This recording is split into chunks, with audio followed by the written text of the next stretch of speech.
ऐसा लग रहा था जैसे वो मुझे एनालाइज कर रहे थे। बुरा नहीं है, 1 महीने से भी कम समय में तुम वही भाषा बोल रहे हो जो मेरे ज्यादातर एम्प्लॉय बोलते हैं। क्या? मैंने पूछा। मैं समझ नहीं पा रहा था कि वे क्या कह रहे थे और इसलिए मैंने अपना दुखड़ा रोना चालू रखा। मुझे लगता था कि आप अपने वादे पर कायम रहेंगे और मुझे कुछ सिखाएंगे।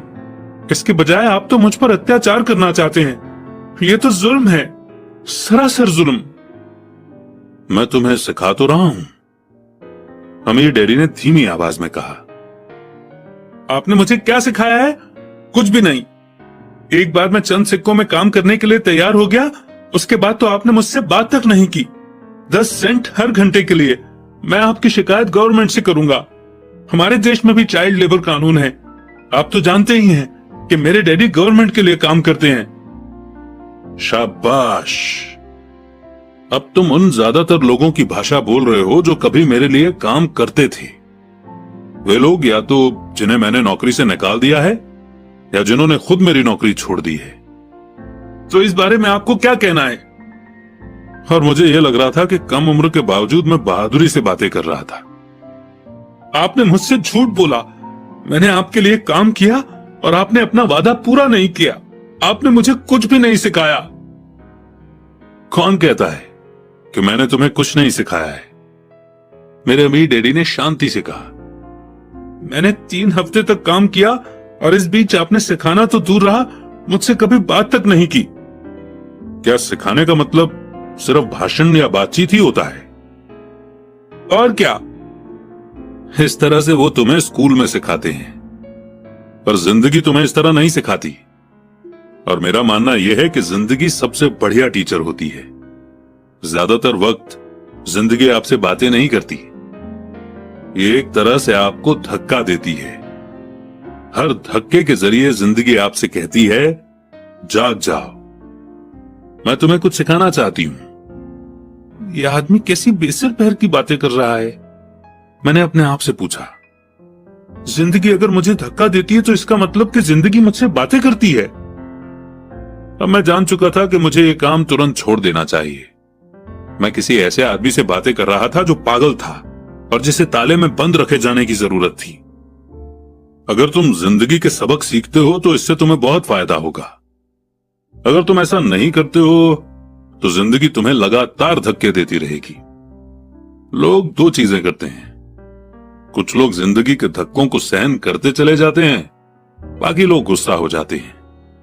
वो बाकी लोगों से गुस्सा होने लगते हैं, जैसे कि अपने बॉस से, अपने काम से, अपनी पत्नी या पति से। वो ये नहीं जानते कि जिंदगी उन्हें धक्का दे रही है। मैं नहीं जानता था कि वो किस बारे में बात कर रहे थे। जिंदगी हम सबको धक्के मारती है। कुछ लोग हार मान लेते हैं, बाकी के लोग लड़ते हैं। कुछ लोग सबक सीख लेते हैं और आगे बढ़ जाते हैं। वे जिंदगी के धक्कों का स्वागत करते हैं। इन गिने चुने लोगों के लिए इसका मतलब यह होता है कि उन्हें कुछ नया सीखना चाहिए। वे सीखते हैं और आगे बढ़ जाते हैं। ज्यादातर लोग छोड़ देते हैं और कुछ लोग तुम्हारी तरह लड़ते भी हैं। अमीर डैडी खड़े हो गए और उन्होंने टूटी फूटी खिड़की को बंद कर दिया। अगर तुम ये सबक सीख लेते हो तो तुम एक समझदार, अमीर और सुखी नौजवान बन सकते हो।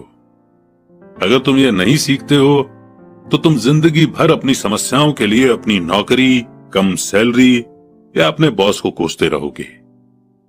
तुम हमेशा ऐसे बड़े मौकों की उम्मीद करते रहोगे जो आए और तुम्हारी फाइनेंशियल प्रॉब्लम को सुलझा दें। अमीर डैडी ने मेरी तरफ देखा कि क्या मैं अब भी उनकी बात सुन रहा हूं। उनकी आंखें मेरी आंखों से मिली। हम एक दूसरे की तरफ देखते रहे और हमारी आंखों के बीच बातचीत की धाराएं बहने लगी। आखिर जब मैं उनकी बात का मतलब समझ गया तो मैंने अपनी नजरें झुका ली। मैं जान गया था कि वे सही थे। मैं उन्हें दोषी ठहरा रहा था, जबकि सीखने की जिद मेरी ही थी। मैं फालतू में ही लड़ रहा था। अमीर डैडी ने आगे कहा, अगर आप इस तरह के आदमी हैं जिसमें हिम्मत नहीं है तो आप जिंदगी की हर प्रॉब्लम के सामने हार मान जाओगे। अगर आप इस किस्म के आदमी हैं तो आप जिंदगी भर सुरक्षित खेल खेलते रहोगे। सही चीजें करते रहोगे और किसी ऐसे वक्त का इंतजार करते रहोगे जो आने वाला नहीं है, और फिर आप एक बोरिंग बुढ़े की तरह मर जाएंगे। आपके बहुत से दोस्त होंगे जो आपकी सिर्फ इसलिए तारीफ करेंगे क्योंकि आप एक मेहनती और भले आदमी थे। आपने अपनी जिंदगी सेफ गेम खेलने और सही चीजें करने में गुजार दी। पर सच बात तो यह है कि आपने जिंदगी की प्रॉब्लम्स के सामने घुटने टेक दिए थे। आप रिस्क मोल लेने की कल्पना तक से डरते थे। हकीकत में तो आप जीतना चाहते थे, पर आपके लिए हार का डर जीतने के एक्साइटमेंट से ज्यादा ताकतवर साबित हुआ। अंदर से आप और सिर्फ आप जान पाएंगे कि आपने कभी जीतने की कोशिश ही नहीं की। आपने सुरक्षित खेल खेलने का ऑप्शन चुना। हमारी नजरें एक बार फिर मिली। 10 सेकंड तक हम एक दूसरे की तरफ देखते रहे और एक बार फिर मैंने तभी नजरें हटाई जब मैं उनकी बात का मतलब समझ गया। आप मुझे धक्का दे रहे थे? मैंने पूछा। कुछ लोग ऐसा कह सकते हैं। अमीर डैडी मुस्कुराए। मैं तो यही कहूंगा कि मैं तुम्हें जिंदगी का स्वाद चखा रहा था। कैसा स्वाद? मैंने पूछा। मैं अब भी गुस्सा था, पर अब मेरी जानने की इच्छा भी जाग गई थी और अब मैं सीखने के लिए भी तैयार था। तुम दोनों ऐसे पहले लोग हो जिन्होंने मुझसे पैसे बनाने की कला सीखने की रिक्वेस्ट की है।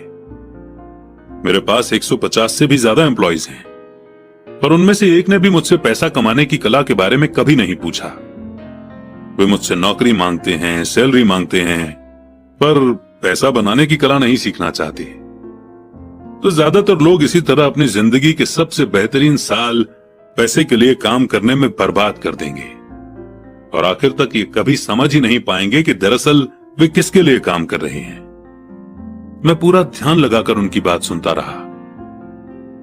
तो जब माइक ने मुझसे कहा कि तुम पैसा कमाने की कला सीखना चाहते हो, तो मैंने एक ऐसा कोर्स तैयार किया जो असली जिंदगी के करीब था। मैं बोलते बोलते थक जाता, पर तुम कभी मेरी बात का मतलब नहीं समझ पाते। इसलिए मैंने फैसला किया कि तुम्हें जिंदगी के थपेड़ों का स्वाद चखा दिया जाए, ताकि तुम मेरी बात सुन भी सको और समझ भी सको। इसी कारण मैंने तुम्हें 1 घंटे के 10 सेंट दिए थे। तो 10 सेंट हर घंटे काम करने के बाद मैंने क्या सबक सीखा? यही कि आप घटिया हैं और अपने एम्प्लॉइज का शोषण करते हैं। अमीर डैडी अपनी कुर्सी पर पीछे की तरफ झुकते हुए जोर से हंसने लगे। जब उनकी हंसी बंद हुई तो उन्होंने कहा, अच्छा होगा अगर तुम अपने सोचने का नजरिया बदल लो। मुझे समस्या मत मानो, मुझे दोष देना छोड़ दो। अगर तुम सोचते हो कि तुम्हारी समस्या मैं हूं, तो तुम्हें मुझे बदलना होगा। इसके बजाय अगर तुम्हें यह लगता है कि तुम्हारी समस्या तुम खुद हो, तो तुम खुद को बदल सकते हो, सीख सकते हो और ज्यादा समझदार बन सकते हो। ज्यादातर लोग चाहते हैं कि दुनिया का हर आदमी बदल जाए, बस हम खुद ही ना बदलें। मैं तुम्हें यह बता दूं कि किसी दूसरे को बदलने से ज्यादा आसान यह है कि हम खुद को बदल लें। मैं आपकी बात ठीक से समझ नहीं पाया। अपनी प्रॉब्लम के लिए मुझे दोष देना छोड़ दो, अमीर डैडी ने बेचैन होकर मुझसे कहा। पर आपने मुझे सिर्फ 10 सेंट की ही सैलरी दी, तो तुमने क्या सीखा? अमीर डैडी ने मुस्कुराकर पूछा। यही कि आप घटिया हैं, मैंने शरारत भरी मुस्कान के साथ कहा। अच्छा, तो तुम ये सोचते हो कि प्रॉब्लम मैं हूं? वो तो आप हैं ही। खैर, इसी तरीके से सोचते रहो और तुम जिंदगी भर कुछ नहीं सीख पाओगे। अगर तुम्हारा नजरिया यही है कि समस्या मैं हूं, तो तुम्हारे पास क्या ऑप्शन रह जाते हैं? अगर आप मेरी सैलरी नहीं बढ़ाते या मुझे ज्यादा इज्जत नहीं देते, तो मैं काम छोड़कर चला जाऊंगा। ठीक कहा, और ज्यादातर लोग यही करते हैं। वे काम छोड़कर चले जाते हैं और दूसरी जॉब की तलाश करते हैं, जहां उन्हें बेहतर मौके या ज्यादा अच्छी सैलरी मिले। उन्हें यह गलतफहमी होती है कि नई नौकरी या ज्यादा सैलरी से उनकी प्रॉब्लम सुलझ सकती है, और ज्यादातर मामलों में ऐसा नहीं होता। तो समस्या किस तरह से सुलझ सकती है? 10 सेंट हर घंटे के हिसाब से सैलरी लेकर मुस्कुराते हुए? अमीर डैडी मुस्कुराए। यही बाकी के लोग करते हैं। वे ये जानते हुए भी कम सैलरी में काम करते हैं क्योंकि नौकरी छूट जाने पर उनका और उनके परिवार का पेट कैसे भरेगा। इसीलिए मन महसूस कर वे नौकरी करते हैं और ये सोचकर सैलरी बढ़ने का इंतजार करते हैं कि ज्यादा पैसा आने से समस्या सुलझ जाएगी। ज्यादातर लोग ऐसा ही सोचते हैं और कड़ी मेहनत करते हुए दूसरी नौकरी भी कर लेते हैं और उसमें भी उन्हें सैलरी कम ही मिलती है।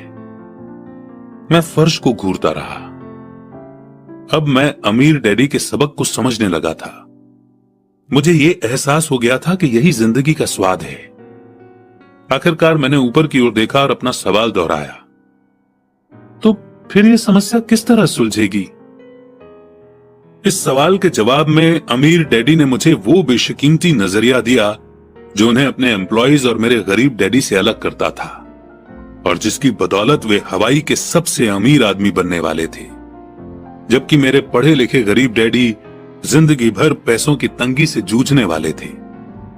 ये एक अद्भुत नजरिया था जिसने मेरी जिंदगी का नक्शा ही बदल दिया।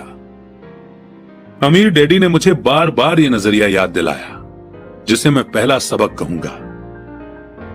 गरीब और मिडिल क्लास लोग पैसे के लिए काम करते हैं, अमीरों के लिए पैसा काम करता है। मेरे गरीब डैडी ने जो एजुकेशन मुझे दी थी, शनिवार की उस खुशनुमा सुबह में मैं उससे बिल्कुल अलग नजरिया सीख रहा था। 9 साल की उम्र में मैं ये समझ गया था कि दोनों ही डैडी चाहते थे कि मैं सीखूं। दोनों ही डैडी मुझे पढ़ने के लिए मोटिवेट करते थे। फर्क सिर्फ इतना था कि दोनों के सुझाए सब्जेक्ट अलग अलग थे। मेरे पढ़े लिखे डैडी चाहते थे कि मैं वही करूं जो उन्होंने किया। बेटे, मैं चाहता हूं कि तुम मेहनत से पढ़ो, अच्छे नंबर लाओ ताकि तुम्हें किसी बड़ी कंपनी में स्टेबल जॉब मिल सके और ये